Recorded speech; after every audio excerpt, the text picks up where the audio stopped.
கோலி talk Kollywood news. அஜித்தோட புதிய படம் ஜூன் மாதம் ஆரம்பம். வேதாளம் படத்தோட மாபெரும் வெற்றியை தொடர்ந்து அஜித் அடுத்து நடிக்க போகும் புதிய படத்தை பத்தின தகவல்கள் கடந்த சில நாட்களாகவே கோலிவுட்ல வலம் வந்துகிட்டு இருக்கு. வீரம், வேதாளம் ஆகிய படங்களை இயக்குனர் சிவா தான் அடுத்து அஜித் நடிக்க போகும் படத்தையும் இயக்க போறாரு. இந்த படத்தை பல வெற்றி படங்களை தயாரிச்ச நிறுவனமான சத்யஜோதி பிலிம்ஸ் நிறுவனம் தயாரிக்க இருக்காங்க. அந்த நிறுவனம் இப்போ பிரபு சாலமன், தனுஷ் கூட்டணியில ஒரு படத்தையும், SR பிரபாகரன், விக்ரம் பிரபு கூட்டணியில இன்னொரு படத்தையும் தயாரிச்சிட்டு இருக்காங்க. அடுத்து அஜித் நடிக்க உள்ள படத்தை இதுவரைக்கும் இல்லாத அளவுக்கு பிரம்மாண்டமா தயாரிக்க இருக்காங்க.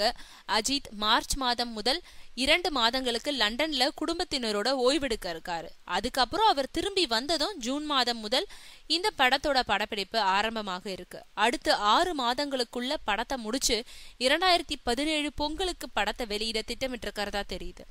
இப்போ படத்தோட ஆரம்ப கட்ட பணிகள் நடந்துட்டு இருக்கு. அஜித் சிவா கூட்டணியில உருவாக இருக்கும் 3வது படம் இதுன்றது குறிப்பிடத்தக்கது. அஜித்தோட மனம் கவர்ந்த இயக்குனரா சிவா இருக்கிறதே தொடர்ந்து அவர் இயக்கத்துல அஜித் நடிக்க காரணம்னு சொல்றாங்க.